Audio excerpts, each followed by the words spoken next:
mille nimeks Otter. Tegemist on siis Rosenbauer AG poolt toodetud kõige väiksema tuletõrjepumbaga, mis on mõeldud kasutamiseks eelkõige metsatulepõhjadel, küll aga on Eestis väga palju leidnud ka rakendust statsionaarse pumbana tuletõrjeautode peal, mis mingil põhjusel siis kas pole pump olnud või on oma originaalpump katki läinud ja on siis asendatud ka meie siis Otteriga. Kokku on siis Eestimaa päästeteenistuses kasutada 3 tüüpi Rosenbauer teesadatavaid pumpasid. Kõige suurem nendest on Fox, mida te olete näinud kindlasti tuletõrje spordivõistlustel, samas ka metsatulepäevadel. Kõige levinum nendest on kõige väiksem Otter, neid on meil täna Eestis siis võib-olla isegi 100 ringis ja Otteri ja Foxi vahele jääb siis pump, mille koondnimetus on Beaver, mis on tegelikult rohkem leidnud kasutust Eesti Kaitseväes ja 2 eksemplari siis vabatahtlike kasutuses Kesselaiul ja Raud. Juhul, kui te olete endale nüüd Otteri pumba soetanud, siis kätte saate ta just nimelt sellised. On siis olemas pump, olemas mootor ja midagi tehasest kaasa ei telli on siis liitlike süsteem.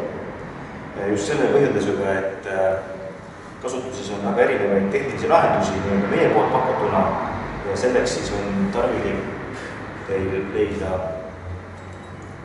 keerv üleminek. Nende külge on siis võimalik täna Eestis siis kasutusel olla Octanov 77 liitlik kinnitada ja selle siis tavaliselt lõppkasutaja paigaldab ise. Kui te hakkate liitlikult paigaldama, siis ärge unustage kindlasti ka keermise tihendajat. Mõnikord on selliseid seikluseid, kus on pandud liitlikult külge, aga on tekkinud veetekke ja just sellepärast, et on jäänud keere tihendamata. Otteri pump koosneb 3 erinevast plokist. Esimene on tsentrifugaalpump, mis on siis üheastmeline töösurve, kuni 10 baari, rohkem ei ole mõtet sellest väiksest pumbast välja pigistada. Edasi on manuaalne vaakumpump, kolmpump, mis siis rakendub nii-öelda inimjõul ja 3. komponent on siis mootor, mis pumpa nii-öelda ringi ajab. Ja seda on oluline teada, kui te hakkate teostama kas kasutusjärgset hooldust või kui hakkate tellima varuosi mingil põhjusel, et siis lihtne reegel on see, et pumba poole varuosade müüja käest ei ole mõtet tellida mootori varuosi ja vastupidi. Et täna meil tegelikult, mis puudutab mootorit, mis on kindlasti oluliselt kapriissem ja vähem rohkem moodustab pump, siis need varuosad on võimalik saada Eestist, et ei ole vaja selleks kaugele maale tellimuskirja saata. Tehasest tuleb siis pump sellisena, et kohe teda käima tema mootorit ei saa, sellepärast, et kütusepaak on tühi, küll aga on standardselt tulemas mootoriõli. Ja alati enne pumba käivitamist tasub kontrollida siis õli olemasolu ja seda on siis võimalik teha õlivardast, mis on siin pumba külje peal ja kõige tavalisem protseduur miinimumi ja maksimumi vahel. Kui on õli olemas, siis on pump nii-öelda õliga varustatud. Kütuseks kasutab Otter bensiini ja ühe paagiga ja nimetame siis niimoodi, et täis survel töötab ta siis umbes 2 tundi. Räägi Aspenist, räägi spetsiaalbensiinidest, kui pump ei ole tihti kasutuses. Mis sa arvad? Tegelikult on just niimoodi, et me ei ole seda kasutanud Eestis. Me oleme kasutanud siiamaani tavalist töössegi ideed ja mul puudub täna info, kas keegi on seda teinud. Ja kui ma siin praegu ütlen, siis ma ei ole päris kindel sõnades. Kui nüüd olete tankinud paagi bensiiniga ära ja teete nüüd esmakäivitust, siis kindlasti peab teadma sellist pisikest tehnilist nüanssi, et pumba ja mootori vahel on keraamiline tihend, mis tegelikult väga ei kannata kõrgeid temperatuure, mis tekivad siis, kui pump töötab nüüd ilma veeta. Ehk ehk siin siis selline väga praktiline nõuanne waterpumba kasutajale on see, et kui te teete kas testkäivitust või esmakäivitust, siis valage imiavast, mis on siis siin, lihtsalt pudeliga vett sisse. Et kui te nüüd pumba käima panete, et siis mingisugune vesi oleks pumbas sees ja seesama vesi siis toimib selle sama keraamilise tihendi jahutajana. Et see on selline nipp, et ei pea siis terve pumpa nii-öelda veega täitma. Ja kui te hakkate pumpa veega täitma, siis kindlasti jälgige, et pumba tühjenduskraan, mis on siis pumba kõige alumine punkt, oleks suletud asendis. Ja sama ka kehtib sellel puhul, kui te üldse temaga töötate või vaakumit üritate tekitada. Et siis käivitamise korral jah, veel kord, et kui on nii-öelda kas testkäivitus või kuivkäivitus, siis valage üks niisugune liitri jagu vett lihtsalt siit samast imiaugust pumpa sisse, selleks kalutage pump veidikene tagurpidi tagasi, uuesti imiliitnik kinni, vesi jääb pumpa ja te võite käivitada ilma, et oleks muret, mis saab keraamilisest tihendist. Pump on siis varustatud ühe imisisendiga ja ühe surveväljundiga. Saavutamaks pumbas vaakumit, selleks on olemas pumba nii-öelda hõrenduspoole peal siis ühendusvoolik vaakumpumbaga, mis vee üles simemise ajal see peab olema avatud asendis. Kui vesi on üleval ja seda annab siis märku meile see, et esiteks me hakkame siit läbivast voolikust vett nägema, kui me seda mingil põhjusel ei näe, siis pumbal on olemas veeveerutusklapp, siit hakkab vesi voolama, siis see on signaal pumba operaatoril, et vesi on pumbas. Kui vesi on pumbas, tuleb see kraan sulgeda. Ja nüüd käib töö. Kui vesi mingil põhjusel ära kukub, avame uuesti kraani, pumpab uuesti vee üles, jälle kraan kinni. Waterpumpa on võimalik kasutada ka ümberpumpamisel. Selliselt, et pumpa juhitakse surve all vesi nii-öelda hõrenduspoolde ja edasi siis toimetatakse seda survejuhist kas siis järgmisse pumpa või tulekahju kohale. Kui meil on ühendatud nüüd imi poolde mingisugune kas teine tuletõrje autopump, teine otterpump, foxpump, tuletõrjutrent, mis iganes surve tekitaja, siis kindlasti peab jälgima, et see kraan oleks suletud asendis, sest see välistab selle, et surve all olev vesi satub meil vaakumpumpa, mis siis kardab üles selliselt, et sellisel juhul see kraan kinni. Surve Rosenbaueri pumpade puhul on selline rusikareegel, et sisenev surve imiliitnikust imi poolde ei tohiks ületada 5 baari. Pumba enda tootlikkus, mida sa oled katsetanud, milline ta siis, palju ta siis, kui suure survega, kui palju vett? Pumba tootlikkus on, ütleme, tuletõrjute mõistes on kõige parem, ega tulekahjul väga harva, kui me arvutame ju valemitega ja tabelitega töötame, et kui te võtate sellise 8-baarise surve, siis arvestage pumba tootlikkuseks 1100 liitrit minutis. Kui see surve langeb, tootlikkus tõuseb, mida rohkem survet peale krutime, seda madalamaks teeb tootlikkus. Ja oluline ka teada siin on seda, et kui te olete nüüd survet andnud ja Otteri töötingimused võivad olla sellised, et tema küljes on väga pikad voolikuliinid ja te mingil põhjusel ei saa kätte surve poolest, siis on olemas surveventiilil, on olemas surveveerutusklapp, mis töötab selliselt, et kui te avate selle ventiili täielikult ja analoogne klapp on tegelikult iga tuletõrjutapumbal, siis tõmmates seda klappi välja ja keerates veel edasi surveventiili, siis väljub voolikuliini jäänud surve ja te saate survevoolikud lahti ühendada. Ja kui te nüüd hakkate tagasi keerama, siis lihtsalt keerate, käib selline klõps, see klapp läheb oma asendisse tagasi ja te saate sulgeda surveventiili selliselt, et probleeme ei teki. Tegelikult oma loogikat Otter sarnaneb muruniitjaga. Et kui teil on uus pump võetud töösse, siis esimene hooldus tuleks teha pärast 5 töötundi. Edasine intervall hakkab siis 25 tunni kaupa või kord aastas, juhul kui pump ei tee oma töötundi täis. töötunni lugejat originaalis peal ei ole, mis tähendab seda, et see tegelikult esitab meile teatud sellise väljakutse ise jälgida, kui palju meil pump töötanud on. Ja esimese hoona siis tuleks välja vahetada pumbaõli ja kui õli vahetuseks läheb, siis kindlasti unustada seda, et tegemist on profimootoriga ja kindlasti tuleb ka välja õlifilter. Ja teine, mida peab kontrollima aeg-ajalt, eriti siis, kui on töötatud ütleme siis metsatulevahju tingimustest, kus on palju suitsu ja õhusaaste on suur, siis kütusepaaki on integreeritud õhufilter, mis on siin kaane all.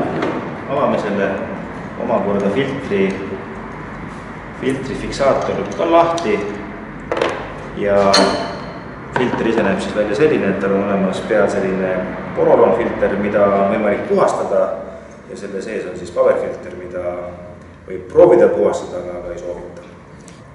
Paberfiltri, õhufiltri vahetuse intervall? See võiks olla tegelikult ka, et algselt korra aastas ei ole mõtet, tegelikult retsept on selline, et juhul kui te teete aasta hoolduse, siis tehke kõik, vahetage ära õlifilter ja õhufilter. Ja kindlasti, mida Otteri puhul tasub ka mõelda, et kontrollida ja vahetada on tema süüteküünal. Eriti kui on sellised lühiajalised käivitamised, mootor töötab natukene aega, et ka küünla tahmine on asi, mis peaks olema pilgul. Et 3 komponenti, 4. Õli, õlifilter, ehk siis 1, teiseks õhufilter ja 3. küünlanda kontroll. Aastas korra õli siis, nagu ma ütlesin, esimene kord 5 tundi, edasi 25, aga õhufiltri vahetamise koha pealt tasuks usaldada ikkagi ka enda tunnet, et kui ma näen, et filter on must, siis tuleks ära vahetada. Et kui pump on tõesti vähe tööd saanud, siis võib-olla õhufiltri vahetamine igapäevaselt ei ole vaja. Küsimus, mis õli on Otteris? On see mineraalõli, on see poolsünteetiline, on see täissünteetiline?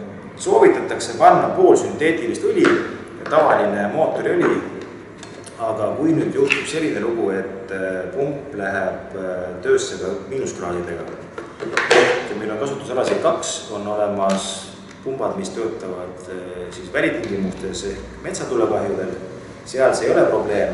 Kui nüüd te monteerite Otteri endale tuletõrje auto külge ja hakkab tema sealt vett pumpama, siis kindlasti peaks miinusperioodil panema siis külma pindama ehk siis 5V40 äkki või. Et see on ka asi, mida ei tasuks nagu maha magada, et just siis, kui pump on auto küljes. Otter pump standardteostuses on manuaalstarteriga, ehk siis me tõmbame ta käima nöörist. Kindlasti ei tohi unustada, et on olemas bensiinikraan, mis tuleb avada ja kindlasti ka unustada, et on olemas külmkäivitusklapp ehk õhuklapp siis, mis on siis siin. Ja tõmbame käima. See pump siin sisaldab ka varianti B ehk elektriline käivitus, mis tähendab seda, et on olemas ka aku ja süütevõti. Kus ta siis käima käib. Kui mootor on käivitunud, siis mootori tuure ehk pöördeid on võimalik tõsta, siis siin on selline hoob või käsigaas ja siit siis käib kogu surveregulatsioon. Et pumbaoperaator siis siit on suuteline survet kas langetama või survet tõstma ja aktuaalse surve või hetkesurve siis on võimalik näha siis survemanomeetrilt. Küsimus, kas sa oskad kinnitada seda väidet, et seda nööriga starteri plokki saab tõsta erinevatesse asenditesse, ühele poole ja teisele poole? Sa mõtled praegu, et keerata, tähendab, siis muutub suund. Nõus. Kui nüüd tahta tõmbesuunda muuta ja see on jällegi vajalik just sellistel puhkudel, kui pump on monteeritud auto külge, sest et sellisel juhul võib tekkida soov kas tõmmata horisontaalsuunas või allasuunal, siis enne kui seda tegema hakata, siis ma soovitan teil konsulteerida stokkeriga, kes on siis antud mootori ja hooldaja ja Eesti esindaja ja kui nemad annavad heakskiidu, siis tehtav. Elektrikäivitusega Otter pump, mis on mõeldud kasutamiseks tuletõrjeauto peal või teil on tegemist sellise talveperioodi ladustamisega, siis on olemas ka pistik, kuhu on võimalik ühendada siis väli elektrivoolu toide, säilitamaks siis ja säästmaks siis pumba mootori akut. Otter pumba puhul on oluline see, et ta oleks võimalikult horisontaaltasandil, kui ta töötab. Kogu mootori kreen, kogu pumba kreen ei tohiks ületada 5 kraadi. Ja kui nüüd, ja põhjus siis selles, et mootoriõli valgub karteri ühte nurka ja võib siis mootor nii-öelda seiskuda. Ja kui on meil probleeme kas õli tasemega või õli paiknemisega karteris, siis siin on olemas hoiatuslamp.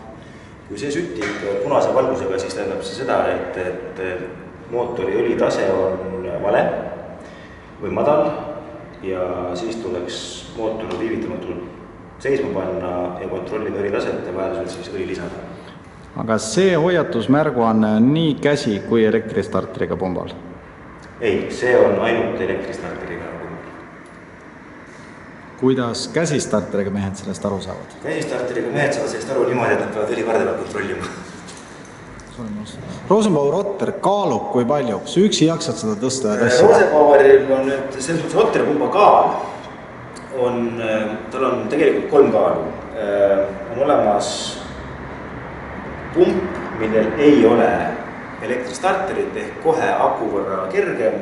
See on natukene vähem kui 50 kilogrammi, 45 kilo. Ja seda tegelikult on võimalik siis tõsta ka ühe inimesel võttes siis kinni 2 kinnitusraamist, aga väga pikka maadega on väga vabad asjada. Kui on elektrimootor, kui on aku, siis on ta raskem, on 60 kilo ja siis kindlasti 2 mehe vahel. Ja tegelikult on olemas ka tema tühikaal ja tema täiskaal, et kui on bensiinpaagis, siis on ka see kaal veidikene suurem, aga tegelikult on ikkagi mõeldud 2 kandmiseks. Te välistate selliselt seljavigastused, liigesvigastused, mis tekivad komistamistest, et kasutage siis selliseid kandmiskäepidemeid, mis on kinnitatud liikuvad pumba raami külge ja te saate selle pumba 2 mehega viia sinna pumba sul vaja. Ohutustehnika poole pealt, kui Otter on paigaldatud metsatulevõim tingimustes näiteks pinnasele, siis jälgige, et see pinnas ei oleks ka süttiv, sest et pumba mootor kuuneneb. Ja kui näiteks on tegemist turbaga, samlaga, siis ärge unustagem seda, et me tegelikult oleme metsatulevõim, mis on süttinud sellepärast, et on väga kuiv aeg. Ja teine, mida peab ka pumba operaator kindlasti jälgima, on vibratsioonist tulenev kreen.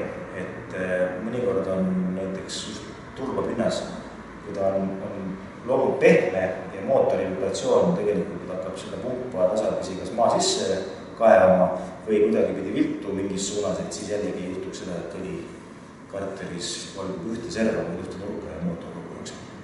Küllap ka sellel pumbal on see klassikaline mootorpumpade reegel, et enne väljasuretamist, eriti kui ta pika aega on tööd teinud, tuleks ikkagi pöörded alla tuua. Jaa, pumba seiskab tegelikult käib siis täpselt vastupidises järjekorras võrreldes käivitamisega, ehk siis punkt 1, me sulgeme surve väljundi, punkt 2, me langetame kõik surved ilusasti ja selle mootori nii-öelda maha käia ja siis seiskame mootori. Kui te planeerite nüüd Otter pumba kinnitada tuletõrjeautole statsionaarselt, siis kindlasti loogi selline konstruktsioon, et pumba töötamise ajal oleks tagatud pumbakapi jahutus.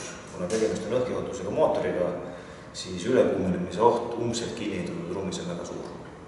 Kui teil tekib soov endale nüüd Otter pump soetada, siis lihtsam viis on see, kui te vaatate sellist kodulehte nagu www.interfire.ee ja sealt siis saate kontaktilt, kelle käest küsida siis seda.